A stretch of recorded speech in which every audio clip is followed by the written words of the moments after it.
stand.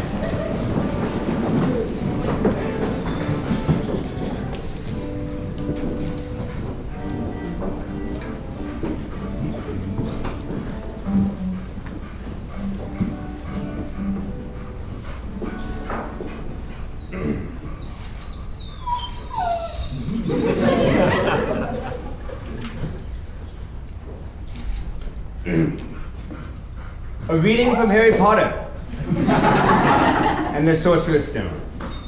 Chapter 5, Diagon Alley. Harry awoke early the next morning, and although he could tell it was daylight, he kept his eyes shut tight. It was a dream, he told himself firmly. I dreamt a giant wizard called Hagrid came to tell me I was going to a school for wizards. When I opened my eyes, I'll be at home in my cupboard. There was suddenly a loud tapping noise. And there was Aunt Petunia knocking on the door, Harry thought, his heart sinking. But he still didn't open his eyes. It had been such a good dream. Mel and Ben, you guys are not dreaming. This is really happening. And I am really about to say, dearly beloved, we are gathered here today to witness the marriage of Melody Jean Davis and Benjamin Wrench. Let me just say, we've been waiting for this a long time. 13 years to be exact, ladies and gentlemen. And I say that because it's been incredibly obvious since these two first met that they were meant to be together. They are just two pure souls who have so much in common, who complement each other so well that it's hard to imagine they were put on this earth to be with anyone else other than each other. Well, today they will take their first steps together as husband and wife, and we will all get to be a part of it. Before we begin, I'd like to know who presents this woman to be married to this man. Her mother and I.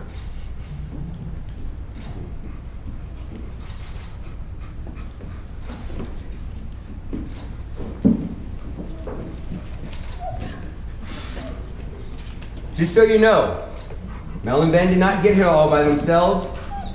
They've been loved and cared for by you, their family and friends. Oh, wait a second. Wait a minute. You can all be seated now. Yeah, now you can all be seated.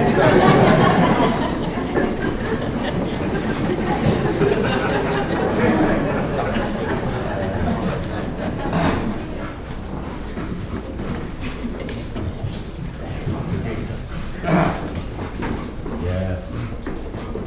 Where was I? Something about family and friends. Oh, yes. Okay.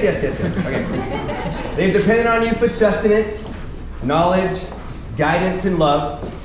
You know, the truth is, without you, this day really wouldn't be possible. So, let me be the first to say, congratulations, you've all done a really good job. But speaking of friends and family, this is a really diverse crowd we have here today. We have people who come out from all over the world. First off, like half of Britain came here. And with them, they brought the weather. I've been here all week. It's been beautiful. Sunny skies, gorgeous temperatures, and not a single Brit in sight. And they all showed up yesterday. And here we are. Also, Mel and Ben have done an amazing thing. They've gotten parents with kids to not bring their children. Jody and Sarah, I've never seen them without their children. Jen and David are here without their kids. What is happening? You know, we have people flown in from all over the world. We have people from distant places like England, France, Russia, and Marion, North Carolina. We have country folk, city folk, veterinarians, lots of veterinarians, engineers, football fans, and the other type of football fans. While we might come from different corners of the world and from different backgrounds, we all have one thing in common. We all agree that these two are meant to be together. So before we begin, I need a little audience participation. I need you all to repeat after me. So I'll say it, and you guys repeat it. You guys ready? Yeah? Okay. We, the friends and family. We, the friends and family. Of Melody Jean Davis. And Benjamin Wrench. Do hereby pledge our support. For them to be joined as one. In holy matrimony. holy matrimony. So say we all. So say we all. So say we all. So say we all. Yeah. Now, hold on a second. I'm not going to get up there very often, so just... Yes, that's real fast. When will I ever stand to get to do this? Sometime. Everybody smile! Oh, yes, okay. I'll never get to do that again. Okay, where was I? Oh, yeah. For those of you who don't know me, my name is Shawn, and I have a very close relationship with these two. First of all, I have known Mel for 16 long years. We met each other back in college. We got into a little bit of trouble together. We lived together right up until we graduated. And I'll never forget when Mel graduated, because her grandfather came up to me, and he thanked me for looking after Mel all the years we lived together. And I didn't really know what to say, because the truth was, I didn't look after Mel. She looked after me all those years. You know, she taught me to be a better person. She taught me to be a better man. She taught me how to take care of dogs, a little bit of how to cook. She really became a sister to me. Ben and I are already family because I kind of married his cousin Nikki. That was just automatic. So as you can see, I have a very close relationship with him, and when they asked me to officiate their wedding, I was really shocked, and I didn't really know what to say, but it's really becoming one of the proudest moments of my life, and also one of the most nervous moments, as I really have to take a drink. It's hot in here. Yeah, I feel really good.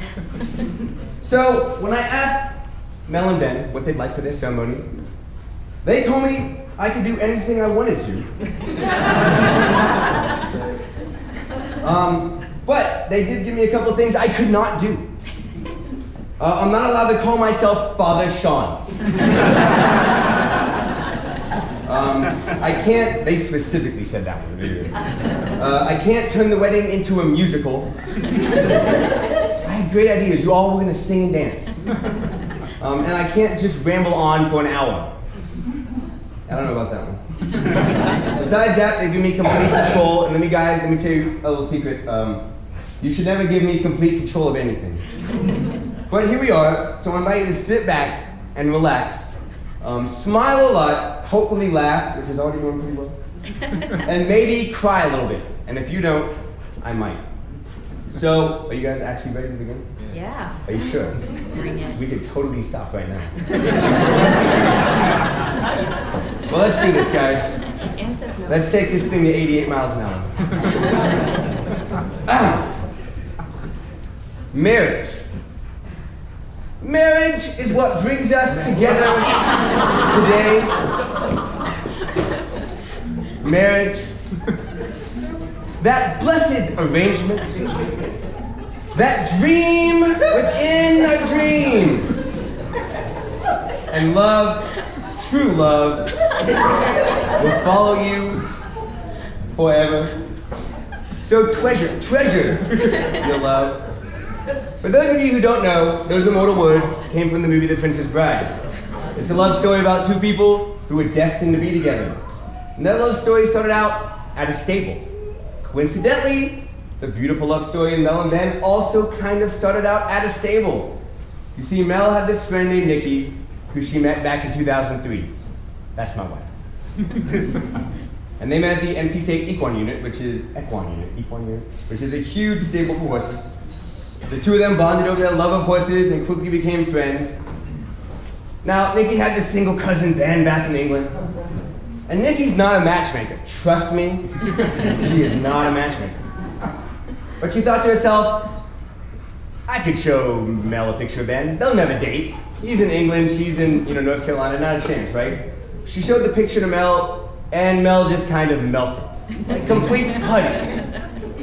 And it wasn't long before they were talking on AOL Instant Messenger every single night. They would talk for hours upon hours, losing themselves in conversation. And eventually, one time, actually they talked so long it upset Mel's parents because she was supposed to be packing for a trip. Well, 4 months later, Ben came to America. And in the middle of Nikki's living room, because Nikki is very integral to the story, while Ben was wearing a very dorky cowboy hat, I've been told, they kissed for the first time, and the rest, as they say, is history.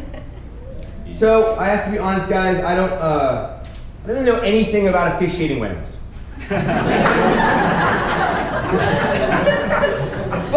But I at least know you're supposed to talk to the couple about love. But how do you talk to these two about love? And for that matter, some of you out there. I have to communicate in terms that they will understand. So, Mel and Ben, let's do a poem entitled, How Falling in Love is Like Owning a Dog, by Taylor Muller. First of all, it's a big responsibility, especially in a city like Carver. So think long and hard before deciding on love. On the other hand, love gives you a sense of security. When you're walking down the street late at night and you have a leash on love, ain't no one gonna mess with you because crooks and muggers think love is unpredictable. Who knows what love can do in its own defense? On cold winter nights, love is warm. It lies between you and lives and breathes and makes funny noises. Love wakes you up all hours of the night with its needs. It needs to be fed so it will grow and stay healthy. Love doesn't like being left alone for long, but come home, and love is always happy to see you. It may break a few things accidentally in its passion for life, but you can never be mad at love for long. Is love good all the time? No. Love can be bad. Bad love. Very bad love. Love makes messes. Love leaves you little surprises here and there. Love needs a lot of cleaning up after. Sometimes you just want to take love. Wait. Sometimes you just want to get love fixed. Sometimes you want to roll up a piece of paper and swat love on the nose. Not so much to cause pain, just to let love you know, don't you ever do that again. Sometimes love just wants to go out for a nice long walk, because love loves exercise. It'll run you around the block and leave you panting and breathless, pull you in different directions at once, or wind itself around and around you until you're all wound up and can't move. But love makes you meet people wherever you go. People have nothing in common but love. Stop and talk to each other on the street. Throw things away, and love will bring them back, again and again and again. But most of all, love needs love, and lots of it. And in return, love loves you back, and never stops. Ben and Mel, let's show love for one another that has brought us here today. It's really what we're here to celebrate. It's that love that will now allow you to begin creating your own adventure book as husband and wife. Now, marriage is a wonderful thing, but a good marriage must be creative. In marriage, the little things are the big things. It's never being too old to hold hands. Don't forget that. It's remembering to say, I love you at least once a day. That's really you, buddy. It's never going to sleep angry. It's standing together and facing the world. It's speaking words of appreciation and demonstrating gratitude in thoughtful ways. It's having the capacity to forgive and forget. It's giving each other an atmosphere in which each can grow. It's a common search for the good and the beautiful. It's not only marrying the right person, it's being the right companion. But marriage is not always going to be easy. There will probably come times when it feels like being married is one of the hardest things you've ever done. And even Star Wars and Lord of the Rings have their dark middle chapter. Now, I'm not trying to say that Mel is going to cut off Ben's hand in an emotional lightsaber duel. Or that Ben is going to raise a huge army of orcs and take over the world. No.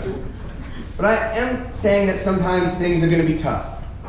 There's going to be ups and downs, highs and lows, peaks and valleys, mountains and plateaus. Those are all essentially the same thing. I just want to drive that point home to you guys. Now, there will be days when Ben's stinky feet will disgust you more than other days. And you'll probably come home from a long, exhausting day at work and be really angry that he used every single pot and pan and made the kitchen disgusting to make spaghetti. And the fact he's pretty much really good at everything he does, will eventually make your blood boil to the point you just want to scream at him. Ben, you will eventually want to pull your hair out when Mel won't stop coming home from work without staring at Facebook for an hour instead of talking to you. Yeah, I guess. She's probably going to continue to be a hermit and think she's never going to have fun when she goes out, even though she always has fun when she goes out with you. And Mel is going to continue to always have unfounded fears for reasons you'll just never understand. But it's times like these when you need to remember all the things you love about one another. Mel, remember how you love how good of a cook Ben is and how he's super handsome. And loves your animals. Remember how you two have such similar beliefs and how he'll always do whatever it takes to make you happy. Like the time he pulled out that Aldi's coupon when you had that bad day. Yeah. Ben, remember how you adore Mel's love of food and her love of Disney. Remember how you both are truly just big kids and how rare it is to find someone who's as dorky and as nerdy as you are. And finally, remember how her smile lights up your world like nothing else ever has, and how no matter how broken you ever get, she will always try to fix you. I would now like to read a poem that was once sang by Huey Lewis in the News from the Back to the Future movie soundtrack, entitled The Power of Love. The power of love is a curious thing. Make a one man weep, make another man sing, change a hawk to a little white dove. More than a feeling, that's the power of love. Tougher than diamonds, rich like cream, stronger and harder, and a bad girl's dream. Make a bad one good, make a wrong one right. The power of love, that keeps you home at night. You don't need money. It don't take fame. You don't need no credit card to ride this train. It's strong and it's sudden, and it's cruel sometimes, but it might just save your life. That's the power of love. That's the power of love. So Mel and Ben, when things do get tough in your marriage, all you need to do is sit down, pop Back to the Future into your DVD player, and let the movie remind you that the power of love can get you through anything. But in all seriousness, you two have taken one of the toughest roads I've ever seen to get to this day. You've had to overcome lots of obstacles. And I really believe, truly and honestly, that as long as you two are together, you can overcome anything that gets in your way. Now we've come to the part of the ceremony where Mel and Ben would like to read the vows to one another. So I'm going to step back, and as I have them right here, I hope. So I'm going to give you project one another. I'm going to let Mel go first, I believe. Oh, wait a minute, that's only half your vow. Oh no, wait a second. It's in here somewhere. Oh, wait a minute. Wait a second. Oh no.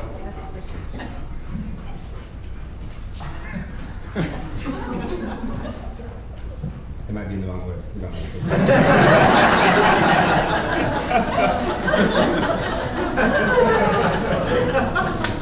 All right.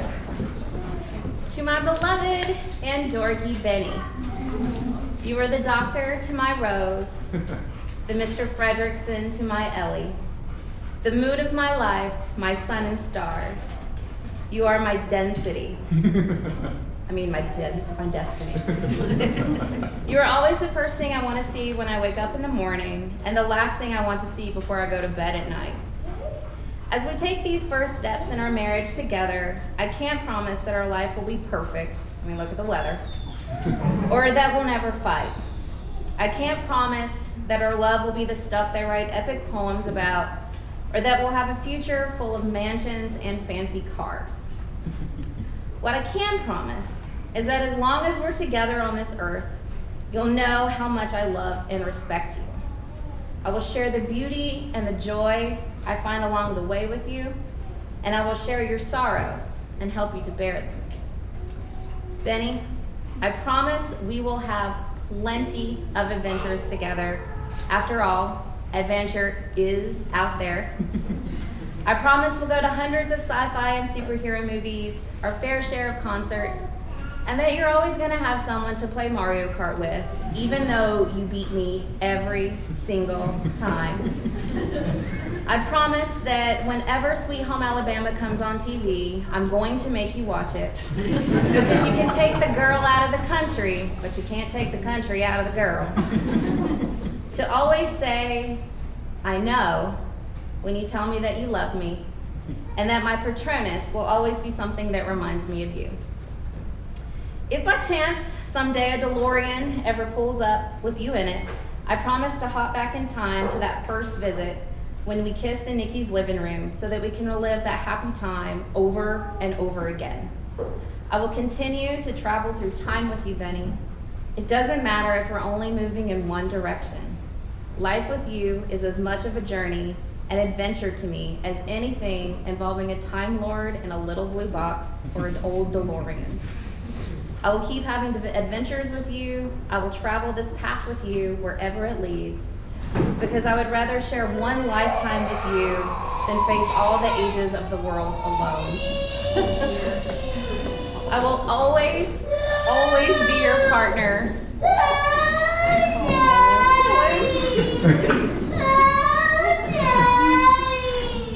And your companion. I love you. So sorry.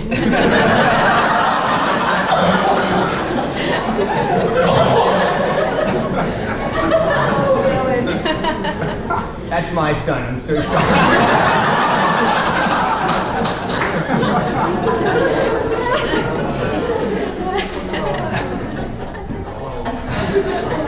Okay.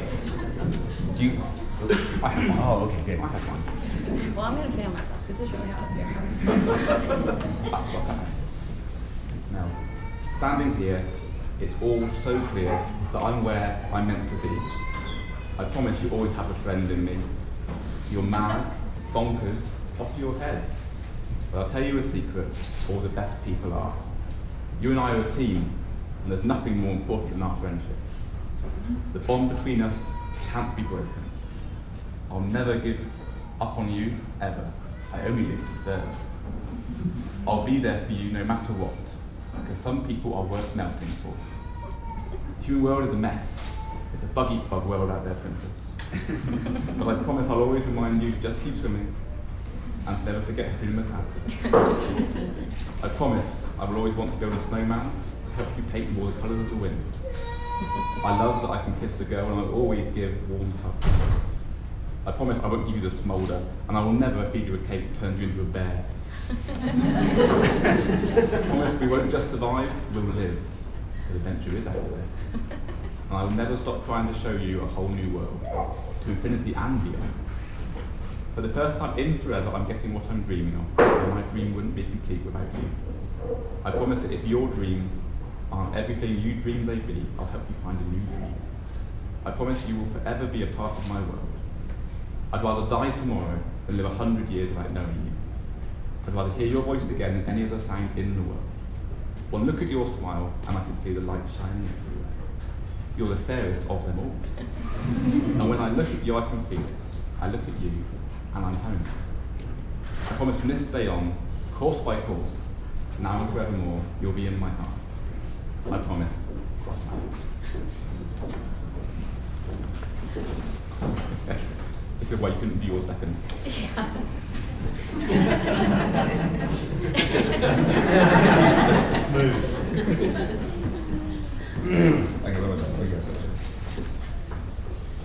It's now time for the expression of intent as I educate you about weddings.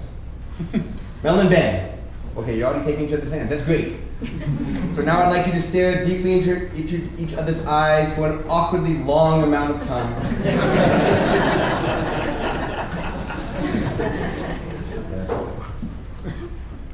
Ben, from this day onward, do you choose Mel to be your wife, your best friend and your only love, to live together, play together, and laugh together, to work by her side and dream in her arms, to fill her heart and feed her soul, to always seek out the best in her, in sickness and in health, for richer or poorer, for better or worse, always loving her with all your heart until the end of your forever? I do. Mel, from this day onward, do you choose Ben to be your husband, your best friend, and your only love? To live together, play together, and laugh together, to work by his side and dream in his arms, to fill his heart and feed his soul, to always seek out the best in him, in sickness and in health, for richer or poorer, for better or worse, always loving him with all your heart until the end of your forever. I do. So we've now come to the finale, the great epic conclusion of this ceremony where you both exchange rings, binding yourself to one another once and for all. Do you have the wings? Yes.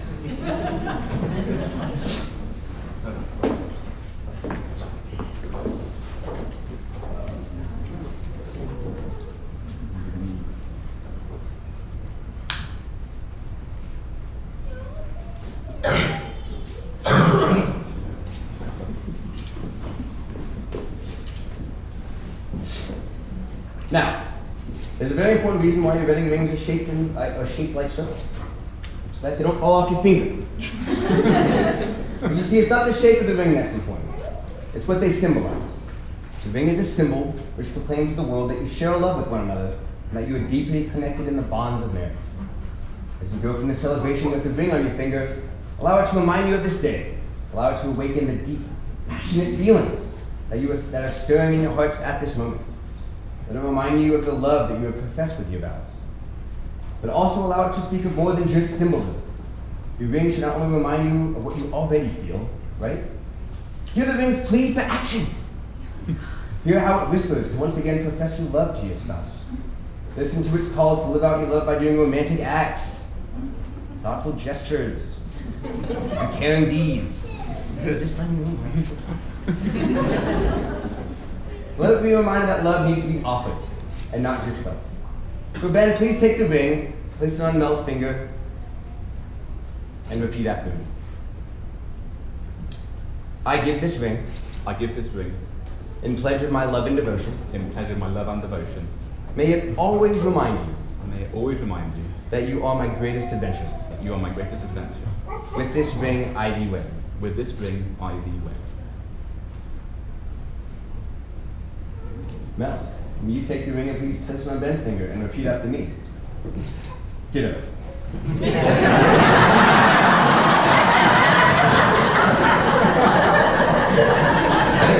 That's not. Serious, guys, serious. I'm so sorry. I give this ring I give this ring in pledge of my love and devotion. in pledge of my love and devotion. May it always remind you May it always remind you that you are my greatest adventure. that you are my greatest adventure. With this ring, With this ring, I thee wed. I thee wed.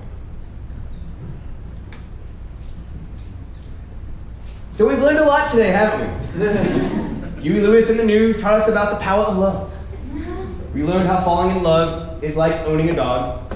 We also learned that Back to the Future is still a great movie, and that wedding rings are shaped like circles so they don't fall off your hand. But before we go, I have to offer one last piece of advice.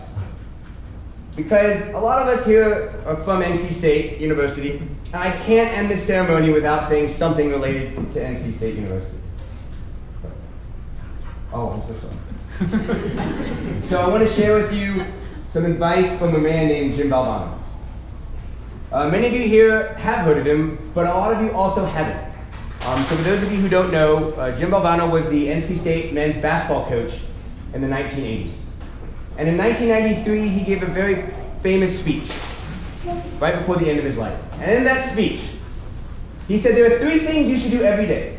And I believe if you guys do these 3 things, you'll have a great marriage. Number 1 is you should laugh. You should laugh every day together. Number 2 is you should think. You should spend some time in thought together. And number 3, you should have your emotions move to tears. It can be happiness, it can be joy, it doesn't matter. But if you think about it, if you laugh, and you think, and you cry every day, that's a heck of a day. You do that 365 days a year together, and you're gonna have a great marriage. So, now that I've said all of that, by the power vested in me, by the state of North Carolina, it is my incredibly great honor that I pronounce you husband and wife. You may kiss the bride. Ladies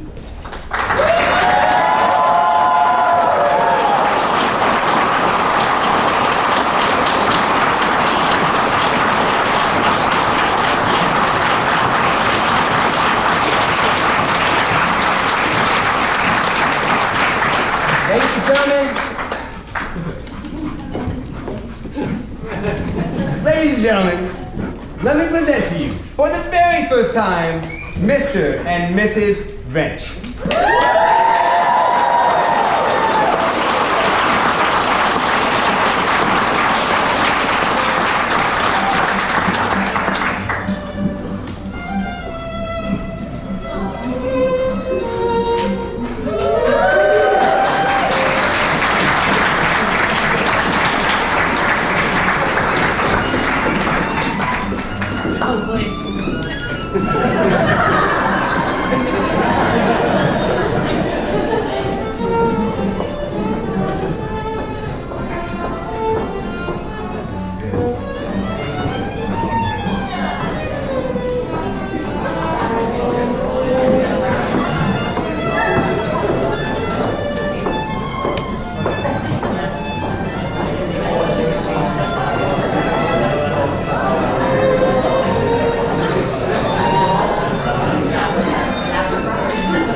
So everybody, Mel and Ben would like to invite you all to join them out on the patio for some hors d'oeuvres and food and drinks, and because they're going to be taking pictures in here. So I'll see you all out there.